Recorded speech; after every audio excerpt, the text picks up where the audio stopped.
Hi friends, வாங்க சாரீ ப்ளவுஸ்க்கு ஒரு குயிக்காக ஒரு டேசல் டிசைன் பார்த்துடலாமா.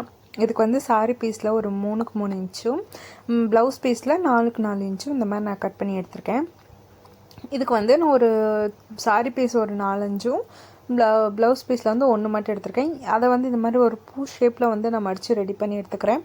இந்த பூ ஷேப் வந்து எப்படி பண்ணணும்னு உங்கள் எல்லாருக்குமே தெரியும். நம்ம சேனலில் நிறைய வீடியோ இந்த மாதிரி ரிலேட்டடான வீடியோஸ் தான் இருக்குது. ஸோ பார்க்காதவங்க என் கார்டில் வீடியோஸ் கொடுக்குறேன், கண்டிப்பாக பாருங்கள். இப்போ அந்த பூ ஷேப்பில் ரெடி பண்ணிவிட்டு அதை இந்த மாதிரி கட் பண்ணிடுங்க. எக்ஸஸாக இருக்கிற பீஸை கட் பண்ணிவிட்டு இப்போது இந்த ப்ளவுஸ் பீஸ் எடுத்துருக்கோம்ல, இதில் வந்து நான் 2 சைடு கார்னரும் ஈக்குவலாக இருக்க மாதிரி வச்சு ஒரு லைன் வந்து போட்டுடுறேன். அதுக்கு மேலே இந்த பூ பீஸ் வர்ற மாதிரி வச்சு, அதாவது அந்த பூ பீஸ் மேலே போட்டிருக்க தையலும் அந்த கீழே ஒரு லைன் வரைஞ்சிருக்கோம்ல, அந்த லைனுக்கு மேலே அந்த பூ பீஸ் மேலே இருக்க தையல் வந்து இருக்கணும். அப்போ அது ஸ்ட்ரைட்டாக இருக்கிற மாதிரி இருக்கும். ஸோ அதுக்கு மேலே வச்சு ஒன்று கீழே ஒன்று அடுத்தடுத்து வச்சு நீங்கள் வந்து பூ பீஸ் மேலே இருக்கிற தையலும் அந்த ஸ்ட்ரெயிட் தையலும் கீழே அந்த லைனும் ஸ்ட்ரைட்டாக ரெண்டும் மேலே கீழே இருக்க மாதிரி வச்சு நம்ம பண்ணணும், தைக்கணும். சரிங்களா? அது அந்த லைனுக்கு மேலே தான் வச்சு தைச்சிட்டு வரணும். புரியும் நம்புகிறேன்.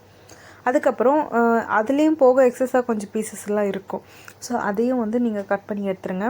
நல்லா ஒட்டாக வெட்டி கட் பண்ணி எடுத்துகிட்டு அதுக்கப்புறம் என்ன பண்ணுங்கள், இந்த பீஸ் இருக்குல்ல அதை வந்து 2ஆக மடிங்க. 2ஆக மடிச்சுட்டு திருப்பிட்டு பார்த்திங்கன்னா கீழே ஆல்ரெடி நம்ம அந்த பூ பீஸ் மேலே போட்ட தையல் வந்து இந்த பீஸுக்கு கீழே இருக்கும்.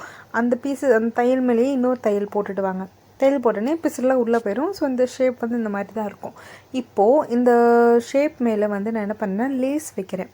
அதாவது அந்த பூ பீஸ்லேருந்து ஒரு பாயிண்ட் அளவுக்கு இடம் விட்டு அதுக்கு மேலேயும் வந்து இந்த லேஸை வந்து நான் வைக்கிறேன். அதை நீங்கள் சிங்கிள் லேயர்லேயும் நீங்கள் லேஸ் வைக்கலாம், டபுள் லேயர்லேயும் நீங்கள் லேஸ் வைக்கலாம். டபுளாக கொடுக்கும்போது இன்னும் கொஞ்சம் அழகாக இருக்கும், பார்க்க கிராண்டாக.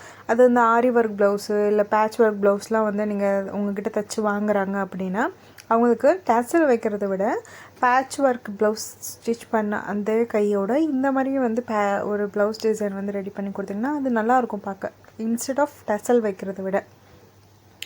அதுக்கப்புறம் இந்த மாதிரி நான் வச்சுட்டு ப்ளஸ் இது 2 லேயர் லேஸ் வச்சுட்டு இப்போது இந்த கார்னர்லேருந்து அந்த கார்னர் வரைக்கும் க்ராஸாக வந்து ஒரு தையல் போட போகிறேன். அந்த பீஸ் அந்த பச்சை கலரில் பீஸ் இருக்குல்ல, அந்த பீஸ் மேலே போட்டுறாதீங்க. அந்த பீஸை ஒட்டி அங்கேருந்து தையல் ஆரம்பித்து இந்த எட்ஜ் வரைக்கும் முடிங்க.